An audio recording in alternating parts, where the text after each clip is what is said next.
청와대 민정수석실 특별감찰반을 둘러싼 비비 의혹이 추가로 나왔습니다. 네, 반부패 비서관실 특감반 소속 수사관 김모 씨의 수사 개입 의혹으로 시작된 이 논란은 이제 청와대 내 다른 특감반과 정부 부처로까지 불똥이 튀는 모양새입니다.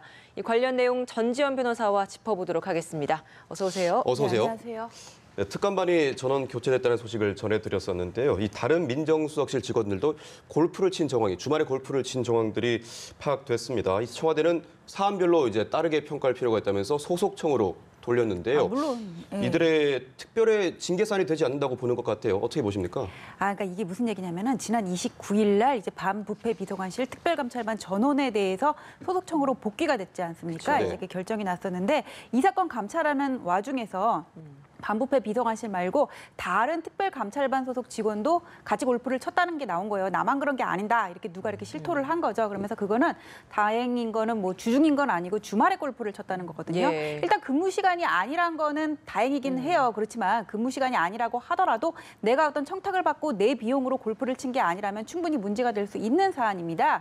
그런데 여기에 대해서 청와대는 뭐라 그러냐면은 특별한 징계 사유는 발견이 된 게 없고 소속청으로 복귀를 해서 사실관계를 파악 중에 있다. 지금 이렇게 얘기를 하고 있는데 예. 국가공무원법을 보면 6급 이하 공무원에 대한 징계 권한은 소속청이 갖는 거는 맞아요. 청와대에서 징계할 권한은 없습니다. 예. 징계할 권한이 있는 데서 사실관계를 조사해야 되는 것도 맞아요. 그런데 이거는 원론적인 얘기고 이분들이 근무를 했던 거는 파견돼서 청와대에서 근무를 했단 말이에요. 그러면 예. 청와대에서 이 문제를 적발해가지고 소속청으로 복귀할 때는 내부적인 감찰이 이미 이루어졌을 거라고 보이거든요. 그런데 징계 사유는 발견되지 않았지만은 사실관계를 확인 중이다. 이렇게 얘기를 하는 거는 이게 납득이 잘 안 간다. 지금 이런 비판이 있습니다. 가장 처음에 이제 문제가 좀 많이 제기됐던 사람이 김모 수사관 아니겠습니까? 네네. 이분은 지금 어떤 의혹들이 많이 있고 어떤 부분에 대해서 저희가 좀 짚어봐야 되는 겁니까? 그러니까 이분이 이제 지난달 중순에 이미 검찰로 복귀됐다고 해요. 근데 이분의 의혹은 총 세 가지인데 첫 번째는 뭐냐면 이제 수사에 개입했다는 거고 두 번째는 골프 외동 그리고 세 번째는 피감기관 이직인데 예. 수사에 개입했다는 거는 이분이 어떤 건설업자 모 씨에 관한 뇌물 사건을 이제 첩보를 했다 그래요. 근데 본인이 첩보했던 그 사건이었는데 이거를 경찰청 수사과에 가가지고 이 사건을 캐물었다고 합니다. 캐물었다는 말이 사실 좀 애매하기는 한데 예. 이게 민정수석실 직원이었기 때문에 얼마든지 뭐 사안의 경중에 따라서 직권 남용은 될 수 있는 부분이라고 생각하고요. 물론 예. 여기에 대해서는 좀 더 사실관계를 조사해야 될 것이고 골프 회동은 주말이 아니라 근무 시간 중에 이게 주중에 골프를 쳤는데 여기서 만약에 어떤 청탁을 받고 향응성 접대를 받았다면 이거는 형사처벌까지도 갈 수 있는 사안이고요. 피감기관 이직이라는 건 뭐냐면 이분이 이제 6급 공무원으로 있었는데 지난 7월에 그 피감기관인 과학기술정보통신부 5급 공무원, 5급 사무관직에 이직을 시도를 했다 그래요. 나중에 이거를 포기를 한 거는 맞는데 이 과정에서 혹시 뭐 과학기술정보통신부에 누군가와 접촉을 했던 게 아니냐 지금 이런 의혹도 불거져 있는 상태거든요. 청와대에는 일단 이 부분은 부인을 하기는 했는데 지금 여기서도 청와대는 한 발짝 이렇게 거리를 두고 있어요. 예. 소속청에서 조사 중이라고 얘기를 하고 있는데 의문은 여러 가지가 남는 거예요. 정말 청와대는 아무것도 모르고 있는지. 이 문제가 지금 불거지고 29일 날 전원이 이제 소속청으로 복귀가 됐는데 누가 언제 무엇을 어떻게 해가지고는 전원이 이렇게 교체가 돼야 되는 사안인지 그 부분이 명확하지가 않다는 겁니다. 예. 아까 제가 말씀드렸던 것처럼 이 문제를 청와대가 전혀 모르고 있다고 볼 수는 없거든요.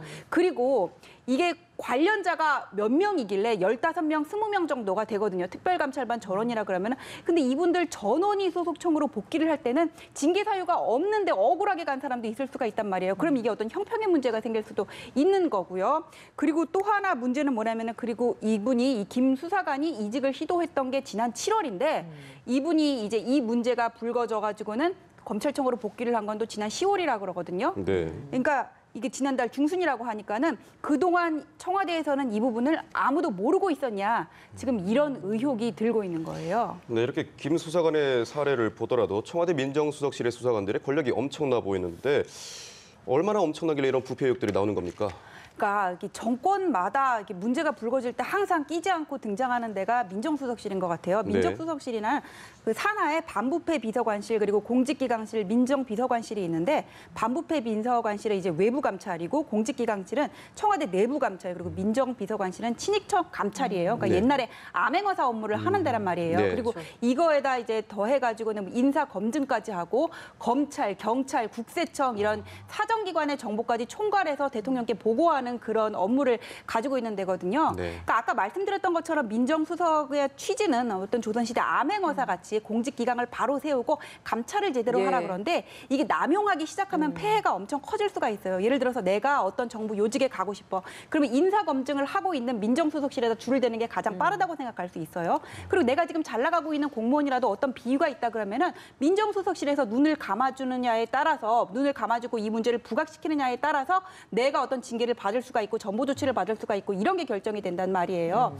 그러니까 여러 가지 이렇게 되고 하고 또 이게 사정기관에 어떤 정보를 취합하다 보니까는 이 사정기관에 어떤 목줄을 줄 수 있는 그런 힘까지 갖게 되는 거거든요. 그래서 왜 저번에 지난 정권에서 우병우 수석도 인사 검증부터 무슨 뭐 뇌물 이런 데 이렇게 빠지지 않고 등장하는 게 이렇게 권한이 막대하기 때문이에요. 그래서 이게 문재인 대통령 같은 경우에는 노무현 정부에서 민정수석을 지내실 때 국회 국정감사에 그때 출석을 하셨던 걸로 알고 있어요. 그런데 이게 무슨 그 이후에 무슨 관행처럼 굳어져가지고 정권에 상관없이 민정수석은 국감에 지금 출석을 안 하고 있거든요. 이건 사실 대단히 잘못된 관행이다. 민정수석이 이렇게 권한이 막강하고 남용할 여지가 크다면은 가장 먼저 국회의 견제를 받아야 되는 게 맞는 거겠죠. 그러니까 이 특별감찰반이 감찰을 하는 역할을 하는 것인데 이 특별감찰반을 감찰할 수 있는 기관이나 이런 것들은 딱히 없는 것이고 국회의 견제를 받아야 되는 상황이라는 거죠. 네네. 저는 이 부분에 대해서는 당연히 국회 견제를 받아야 되는 상황인데 민정수석이 국회에 출석하지 않은 이런 관행은 대단히 잘못된 것으로 보입니다. 예. 그리고 이번에 이렇게 뭐 어떤 전원이 이렇게 소속청으로 복귀가 되는데 어떤 형평의 문제도 있을 수가 있지만은 그 야당에서는 이걸 가지고 어떤 청와대 꼬리 자르기가 아니냐 이런 비판도 있어요. 이렇게 정권이 중반기를 넘어가면은 이게 여기저기서 사실 이렇게 빈틈이 보이거든요. 근데 아직 대통령 임기가 3년 반이나 남았고 할 일이 많아요. 근데 이게 한번 터지기 시작하면 여기저기 정신없을 수가 있단 말이에요. 그래서 이 문제에 대해서는 청와대가 논란의 여지 없이 자칫 어떤 국정 주도권을 놓칠 수도 있는 그런 상황이 될 수도 있거든요. 그래서 확실하게 해명을 하고 넘어가야 된다고 생각합니다. 더 철저하게 검증을 하고 기강을 다시 한번 다잡는 계기를 삼았으면 좋겠다라고 이야기를 해주셨고요. 이번엔 다른 주제를 좀 살펴보도록 하겠습니다. 음주운전 삼진아웃죄. 이게 사실 그동안 법원 내에서도 판결을 좀 다르게 하다 보니까 이 의미를 가지고 해석이 좀 분분했다고 하더라고요. 근데 이번에 대법원이 새롭게 좀 명확하게 좀 기준을 제시해 준 게 아닌가라는 생각이 듭니다. 이게 어떤 내용이었습니까? 도로교통법에 보면은 음주운전을 2번 했던 사람이 한 번 더 걸리면, 그러니까 3번째 걸리면은 가중해서 처벌을 하도록 돼 있어요. 그러니까 예. 규정이 따로 있는 겁니다. 징역 1년에서 3년, 뭐 벌금 500만 원에서 1000만 원 이렇게 가중해서 처벌을 하도록 돼 있는데. 이게 음주운전을 3번 이상 한 자와 관련해 가지고는 그냥 이렇게 법률에 음주운전을 2회 이상 걸린 자가 또 한 번 걸린 경우 뭐 이렇게 돼 있으니까 이걸 예. 어떻게 해석할지에 대해서 분분한 거예요. 그러니까 어떤 사람이 2008년에 음주운전으로 걸려가지고 벌금 150만 원을 받았어요. 그러고 나가지고는 작년에 또 음주운전을 해가지고 이 사건이 재판 중에 있는데 음주운전을 또 한 거예요. 그래서 검찰은 이 사람이 삼진아웃에 해당하는 사람이다 이렇게 기소를 했는데 네. 1심에서는 맞아 이 사람은 삼진아웃에 해당하는 사람이다 이렇게 봤는데 2심에서는 무슨 소리야. 우리나라 재판에는 무죄 추정 원칙이 적용되잖아. 이 사람이 형이 완전히 확정이 된 것도 아니고 그냥 적발됐다고 해서 삼진아웃에 해당한다고 볼 수는 없지 이렇게 봤어요. 그럼 그런데 그건 형이 적발된 건 유죄가 나온 건 한 번밖에 없다라는 네네네. 사례인 거네요. 네. 네. 그래서 이제 대법원에서는 이거를 어떻게 봤냐면은 이렇게 봤어요. 이게 우리나라 그 구성요건 규정을 보더라도 형을 선고받은 자로 되어 있지 않고 음주운전을 2회 이상 한 자로 돼 있지 않냐. 이거는 적발을 기준으로 봄이 타당하다. 그리고 이 조문의 취지는 음주운전에 습벽이 있는 사람에 대해서 이렇게 가중처벌하라는 것이기 때문에 이거를 그렇게 좁게 해석할 수는 없다. 그렇게 본 겁니다. 예.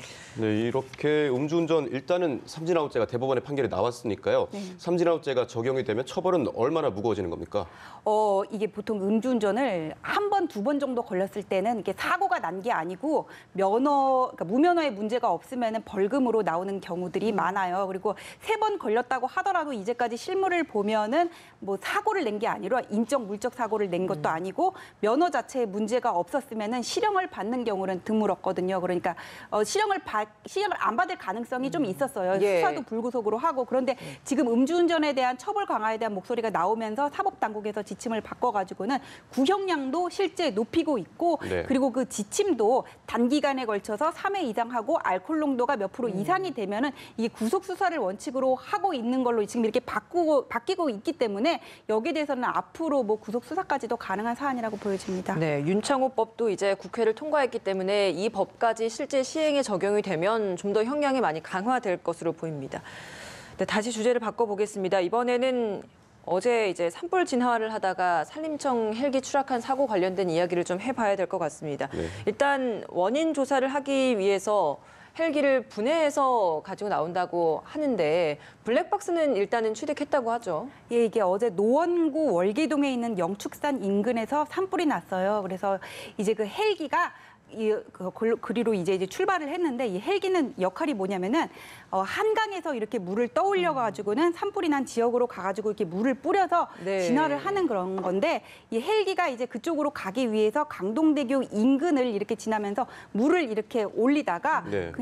그만 이게 추락을 해버린 겁니다. 그래서 지금 그 기종은 그 강동대교 인근은 거기 물살이 너무 세가지고는 이게 바지선으로 이동을 하기가 어려워서 한 6km 떨어진 이제 암사대교 인근 둔치로 옮겼다고 하고요. 헬기 자체를 이렇게 완전히 옮기기는 어렵기 때문에 이걸 2, 3일에 걸쳐서 좀 분해를 해가지고 옮긴다고 하고 그다음에 사고 현장을 가장 직접적으로 볼 수 있는 거는 이제 블랙박스인데 예. 헬기를 확보를 했으니까 그 블랙박스까지 당연히 확보를 했겠죠. 그래서 김포공항 근처에 있는 인근 조사위에서 이제 이 분석 작업을 실시를 할 거라고 하고 있습니다. 네, 블랙박스도 확보됐고 이제 조사를 하긴 할 건데 이제 말씀하신 대로 산불 진화역 물을 채우기 위한 작업을 하다가 사고를 당한 건데 이 작업 자체도 사고 날 가능성이 높다고 하는데 일단 조종사를 대면을 해야 될 텐데 몸 상태를 고려한다면서요?